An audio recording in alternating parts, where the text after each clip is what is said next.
In July 2024, I found myself on an expedition in the middle of the Arctic Ocean. One morning, we boarded Zorka boats and arrived at the Monaco-Bring Glacier in Svalbard. To say it was one of the most stunning views in my life is the understatement of a century. I'm pretty sure I was barely breathing. The glacier was huge, with different shades of blue in ice caves of different sizes, and the water in front of it was filled with pieces of ice, some of them tiny, some of them as big as icebergs. One of those pieces held a brown seal. He was quietly resting on his side, watching us circle around. He was a beautiful model for pictures, relaxed, self-confident, showing us all of his beautiful curves. In the meantime, one of the boats got closer to the glacier, and that's when we saw it, a huge chunk of ice collapsing into the ground with a big boom. No, it wasn't like an explosion. It was like watching something in slow motion and seeing the ripple effects with hushed sounds. Scientists told us that Monaco-Bring is melting at a fast pace, 125 meters a year. This is exactly what we saw in front of our eyes, a huge glacier quietly slipping away. What a bittersweet feeling. So fortunate to be there, but so sad about what I was witnessing. We picked up a few pieces of ice and studied them closely. They were thousands of years old, full of tiny bubbles and vertical lines. Those bubbles trapped ancient air inside, and we could hear them pop, pop, pop, pop. By analyzing air in these bubbles, scientists know what the atmosphere was like long ago before us. And the vertical lines, they represent years of the growth, like the rings of the tree trunk. When I was holding that piece of ice in my hands, I felt it was more precious than diamonds. It was ancient history, a natural wonder. It felt priceless. Who here had a powerful moment in nature? Please raise your hand. Many of us did. Nature is alive. Nature is vibrant. Nature is intelligent. Sometimes we cannot describe nature with words, so how can we ever put nature's value into markets? No sum of money would ever compare. This all sounds right, but there is a paradox. We say nature is priceless, but we treat it as worthless. Not because we are evil, maybe with a few exceptions, but in my whole life, I haven't met a single person who'd be like, yep, nature is stupid, let's get rid of it and be done with it, right? Everyone is like, wow, the spring is finally here with trees blooming beautifully. I really like that waterfall over there. These mountains are magnificent. Everyone at our core loves nature. So where do we go from here? Most people fall into two camps. The first one says, nature is priceless. Pricing it is wrong. Restoring it is a moral obligation because nature is the essence of life and we are nature. The second one says, nature is critical infrastructure. It should be priced because when you say it's priceless, we treat it as worthless. Nature is a critical asset. It must be valued by investors and businesses alike. Honestly, I've been in both camps and I've realized something. We are arguing about the wrong thing. Whether we like it or not, nature is already priced. We cut the forest and we sell it. We extract oil and we monetize it for energy. We grow our food in soils and we put it on the shelves in the supermarkets. That is pricing nature every single day. The problem is we price it wrong, and that encourages the wrong behavior. Our current pricing system is extractive. It captures value once, cut the tree and be done with it, and leaves destruction behind. That's how we end up investing $30 in destroying nature for every $1 in regenerating it. 30 to 1. Not an accident, a pricing system working exactly as designed, with a terrible return on destruction. Think of a bank account at the moment. You have a huge sum of money, but you can only ever withdraw. One moment you're rich, another one you're poor. Think of the opposite, a bank account where value accumulates. That bank account is regeneration. Because when we restore a river, a forest, a wetland, the value doesn't stop at one transaction, it creates more. More biodiversity, cleaner water, carbon locked away for centuries. The compounding is real, we just need the right system to capture it. So the game we should be playing is not no price tag or a price tag on nature. The game we should be playing is what this price tag is attached to. So we can all achieve the goal that we want, nature, regeneration. Let me make this concrete, because here is where it gets interesting. Imagine a river. We straightened it throughout the centuries. We took away its curves to make room for agriculture and cities. Because of that, the river flows faster, so when it rains a lot, it floods, destroying crops, damaging cities, leaving the damage behind, costing billions. Now, there are two solutions to this problem, one stupid and one smart. The stupid solution is to put a concrete flood barrier. I know, sounds controversial. It's expensive, it's carbon intensive, it doesn't really fix the river. The smart solution is to actually restore the river, make it meander again, create wetlands as buffers. The problem isn't that we don't know what works better. This is far cheaper, this is carbon removing, genuinely effective. But what do we call a concrete flood barrier? Infrastructure. And what do we call a restored river? A nice idea. We learn how to invest into concrete. We haven't learned how to do that yet into a living river. Here is where the concept of natural capital comes in. It is there for this critical reframing of nature's critical infrastructure, not externality, a real investable asset class. And this is one of the most critical reframings happening in finance right now. Let me show you how it works, and to do that, I want to take you somewhere special. There is a valley in the Scottish Highlands called Glen Lednock. And in this valley, there is an estate called Invergeldy, owned by Oxygen Conservation, nearly 12,000 acres.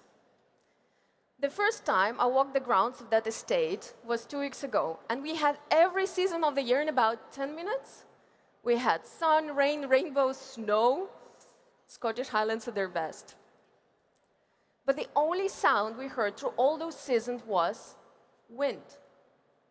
Not birdsong, not leaves ruffling, wind. Invergeldy is almost silent. Those huge, rugged hills, they should be covered with forests and peatlands. That valley should have a meandering river filled with life. Instead, overgrazed hills, compacted soils, and the silence of a landscape that has been exhausted. Invergeldy used to be a sporting estate, now we are regenerating it. I would also love to introduce you to Ben. Ben is Invergeldy's estate manager. He studied conservation, he learned what makes ecosystems thrive, also what breaks them, how to make them thrive again. He is also a really passionate bird lover, so he gets really excited if he sees 1 or 2 birds at Invergeldy. When the opportunity came up, Ben packed up his life and moved across the country, not because it was comfortable, but because it was his mission. And he gave me a tour of Invergeldy unlike any other tour I ever had. He didn't just show me what the estate is, he showed me what it will be. We stood on top of the hill where the only thing on the horizon you can see is Invergeldy itself. What an incredible feeling. He showed me where the forests will come up on the hillsides, where the peatlands will be regenerated, where the river will learn to meander again. He even showed us a little weekend project where he made a creek bend with sticks and immediately a small wetland started to form. This kind of deep knowledge rooted in listening to the land and understanding what it could be is what elevates restoration that works. Here is what is happening at Invergeldy right now. 1.5 million native tree planting is starting this year, one of the largest native woodland creation schemes ever approved in Scotland. The team walked hundreds of acres to see how to place each species correctly, not just where the trees can grow, but where native woodlands can create ecological benefits for decades to come. Peatlands have been regenerated too. We are seeing where rich peatland ground is being exposed, and we are creating a little dams there so that water can stay and sphagnum mosses can grow again. Peatlands are critical ecosystems, 3% of land surface, 30% of world soil carbon. Invergeldy would remove 500,000 tons of carbon through woodland and peatland. And in the meantime, river will thrive again with life, nature will move, regenerative species will make soil richer again. The sleeping beauty is going to wake up. Invergeldy is not just a beautiful conservation story, it's also a perfect illustration of our regenerative business model. So let's get to business. Here is how it works. Oxygen Conservation was founded 5 years ago with a goal to scale conservation. We wanted to prove it that it's possible to create positive impact first and generate profit as a result of that, not the purpose. Our founder, Rich Stockdale, wanted to scale up, and catalyze the whole conservation sector. We work as a flywheel. We invest private capital into large degraded landscapes. We regenerate them. We generate returns and reinvest into new landscapes. In under 5 years, we went from an idea to 12 estates across every geography and topography of the UK. We now manage 50,000 acres of land. We connected further 500,000 acres of habitats, and we have a portfolio value of 400 million. Honestly, I haven't seen such scale, ambition, and discipline anywhere. That's why I joined Oxygen Conservation as a director of Europe, so we can do this here too. Our revenue model looks like a pyramid with regenerative land at the bottom, which is a fantastic downside risk protection for investors. And it will go up in value because restored high-quality land is becoming rare, simple law of supply and demand. Then we have the largest value uptake through natural capital, carbon credits, biodiversity units, nature credits, through complex landscape-wide restorations like in Vergeldi. We now have the largest carbon portfolio in the UK, 2 million tons, and the most complex biodiversity portfolio. Then, build property. When you acquire rural landscapes, you get buildings too. Most of them aren't in top shape, so we renovate them and welcome tenants. Renewable energy with wind permits, a step further, and then ecotourism with some of the most magnificent stays in the middle of landscape-wide transformation. What makes us unique is not just scale, it's also data and tech. Before we acquire any landscape, we screen it through 100+ data layers. Our team has scanned every square meter of land in the UK, and in a matter of seconds, they can say which estate has the largest restoration and natural capital potential. Once we acquire the landscape, we listen to the land and put together a regeneration plan, like you see here, together with partners and experts. And then it's full-on action mode, with restoration faster than ever before, because there is no time to waste. While speed is important, so is quality. These projects will make natural capital market. There must be no compromise on integrity. They must be premium. So we monitor biodiversity and carbon with precision through species detection, river sensors, centimeter-level LiDAR drone data, carbon at every tree level, geotagging of every carbon credit, insurance, third-party ratings, you name it.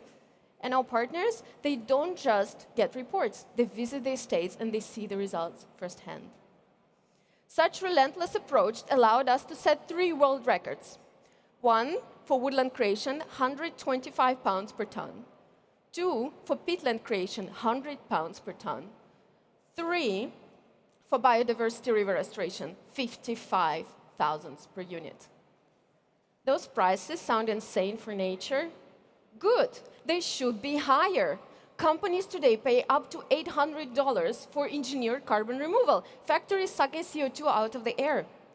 Paying 125 for trees that have been doing it for free for millions of years, while creating habitats, while making it rain, while providing us with nice places to walk on a Sunday afternoon, only makes sense.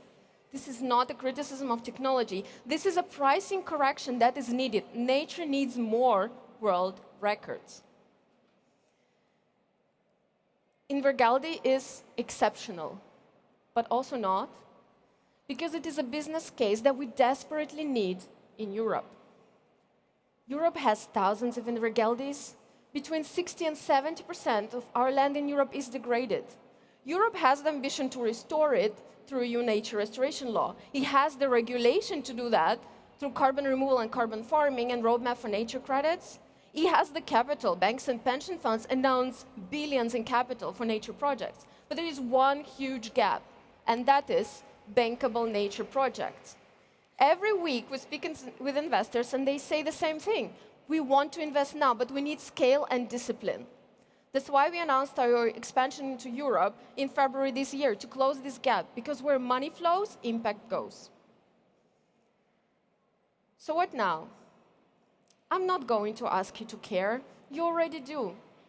I'm going to ask you to act here in Europe now. For governments and policymakers, recognize restoration as infrastructure. Create the functioning natural capital market in Europe. The UK already did that. You can do it faster and better. You already recognize concrete as infrastructure, and I do that for a living river too.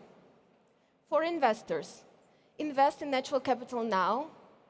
It's not an emerging asset class, it's accelerating. That's why private investments into nature increased 10 times from 2020, from 10 billion to 100 billion. Now we need to double it. Talk to us, another wonderful players in the space, take that first mover advantage. For businesses, secure supply before it disappears. For a third year in a row, demand for premium natural capital credits outpaces supply. Sign long-term offtake agreements. Companies that put nature on their balance sheet before they're required to are not just managing risks, they are market makers. Be the market maker. That is the most valuable position to have. I want to come back to that piece of ice in my hands and that bittersweet feeling of watching something precious slipping away.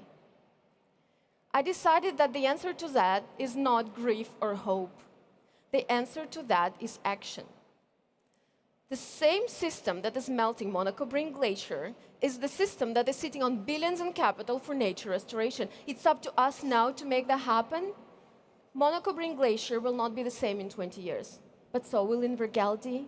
It will be full of forests and peatlands, and river will be alive again. And not because it was a nice idea, but because our investors, Oxygen House Group, Blue and White Capital, Triodos Bank, made that possible. Because the platform of oxygen conservation made that real. Because our business partners purchased premium credits at record-breaking prices to make the market. And because a young man called Ben packed up his life and moved across the country to work with partners and experts on landscape-wide transformation.